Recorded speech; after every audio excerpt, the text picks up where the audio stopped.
Alam mo, yan kasi yung ano, yan yung mahirap sa mga ibang mga kapatid natin sa pananampalataya, lalo na yung mga born Muslim.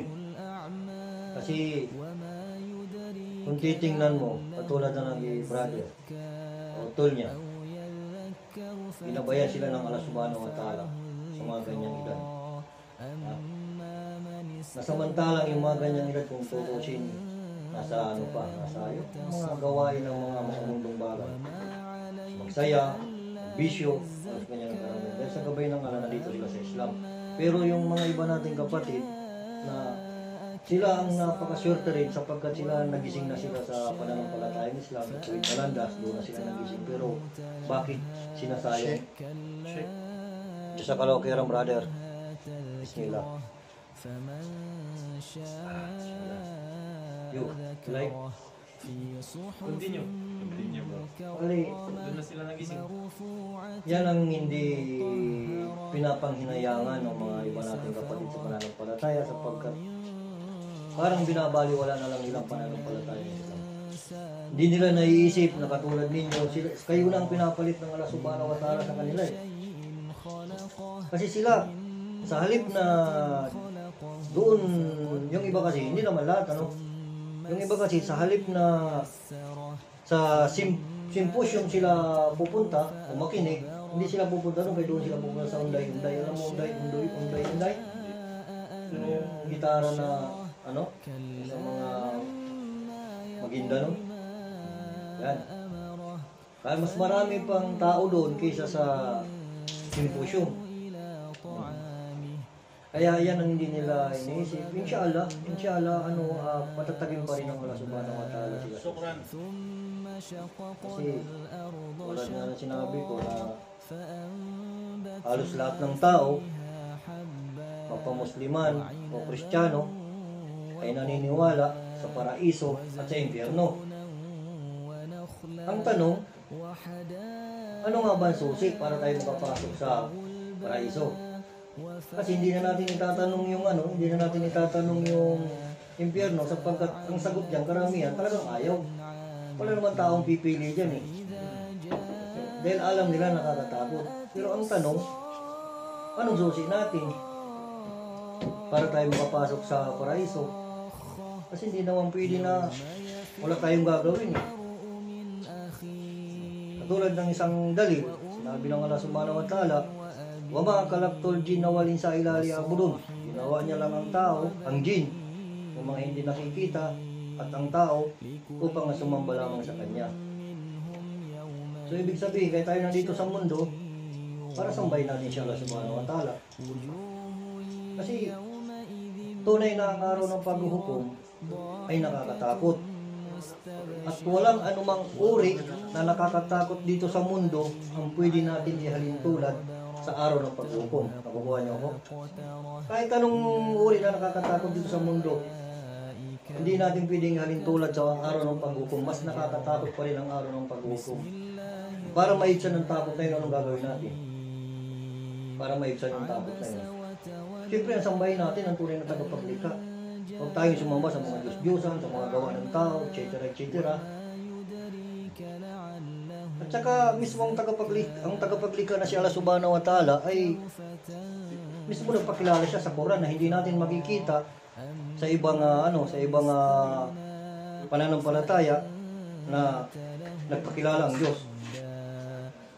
Si Allah subhanahu wa ta'ala nagpakilala. Sinabi niya, innani an Allah la ilaha illa anna fa'buduni salata ridikri. Katotohanan ako si Allah. Ako lang ang inyong sambahin. Siya lang ang dapat na pagkukulan ng pagsamba at wala ng iba. Sa ibang pananampalataya, wala. Ako galing ko ng Roman Catholic, wala. Kaya nga pag nagdadasal kami, nung ako ay Katolik pa, ang turo ng pari, Ama namin, sumasalangit ka, sambahin ang ngalan mo. Ang tanong, anong pangalan? Kasi kung babasihan mo yung kanta, Ama namin, sumasalangit ka, sambahin ang ngalan mo. Ang tanong, ano ang pangalan ang sasambahin ko? Diba? Magulo. Kaya kung iisipin mo, pag dinilay-nilayan mo, talagang ang Islam, yun talagang tuwid na landas. na lahat ng propita, simula kay Adam alayhi salam hanggang kay Muhammad, propita Muhammad sallallahu alaihi wasallam, ay tanging nag-iisa lamang ang turo nila, ang sumamba lamang sa nag-iisang Diyos. Wala namang propita na nagturo na sambahin nyo si Jesus o magsamba kayo ng rebulto. Walang propita nagturo ng gano'n. At saka wala rin propita na may dala ng Biblia.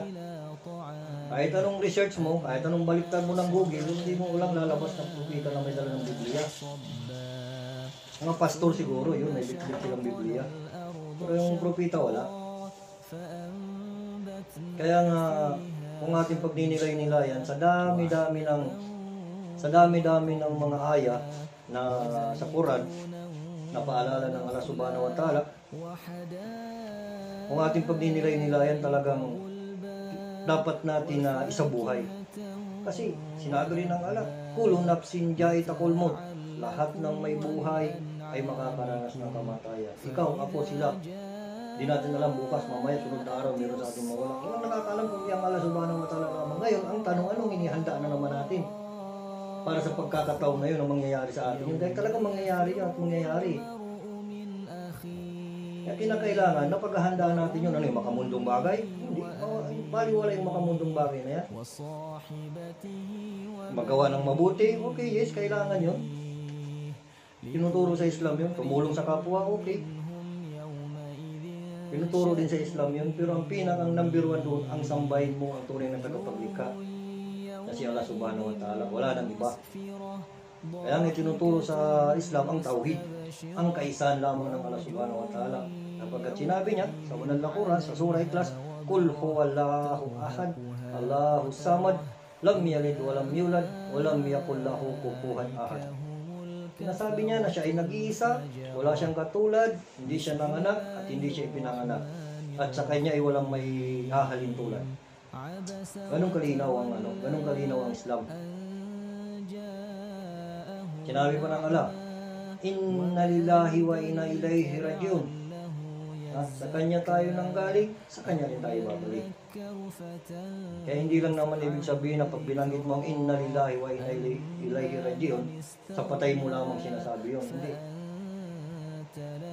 Maraming pwedeng paggamitan ng Inna lillahi wa inna ilaihi rajiun. Ang isipin mo, sa dami-dami ng aya na pinapaalala ng Allah subhanahu wa ta'ala, kailangan yung mga aya na yan na paalala ng Allah, isa buhay natin. Kasi nakakatakot talaga eh. Nakakatakot. Walang nakakaalam sa atin kung hanggang kailan tayo dito. Ngayon, kung tayo mawala, kung mayaman na yung mga yaman natin dito, pakikinabangan ng iba yan.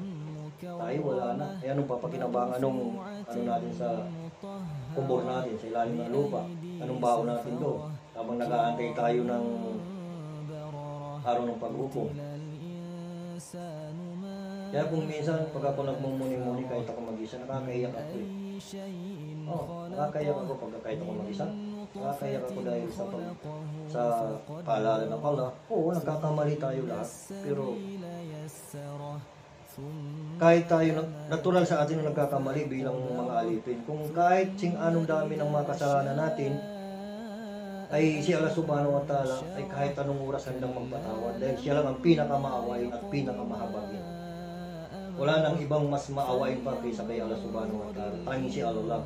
Kaya kahit anong dami ang kasalanan natin, pag tayo nagbalik loob kay Allah subhanahu wa ta'ala, tunay na tayo patatawarin. Ano sinabi ng Propeta Muhammad sallallahu alaihi wasallam sa kanyang hadith? Kullu bani Adam kataun wa akiru kataina tawabun. Sinabi ng Propeta Muhammad sallallahu alaihi wasallam, tunay ng anak ni Adam ay nagkakamali, tayo yun. Pero ang pinakamainam sa mga taong nagkakamali ay silang mga nagsisisi. Diba? Pero hindi ibig sabihin na alam na natin ang mali, gagawin pa natin, magsisi na pa tayo, alam na natin ang mali. Hindi ganun. Kaya matuto tayong matakot kay Allah subhanahu wa ta'ala. Ya ayyuhalladhina amanu ittaqullaha haqqa tuqatih wa la tamutunna illa wa antum muslimun. Kung kayong mananampalataya, katakutan ninyo si Allah subhanahu wa ta'ala ng tunay, ng totoong pagkatakot, at huwag kayong mamamatay liban lamang na kayo ay mga Muslim. وأقول قولي هذا وأستغفر الله لي ولكم ولسائر المسلمين في كل ذنب فاستغفروه إنه هو الغفور الرحيم.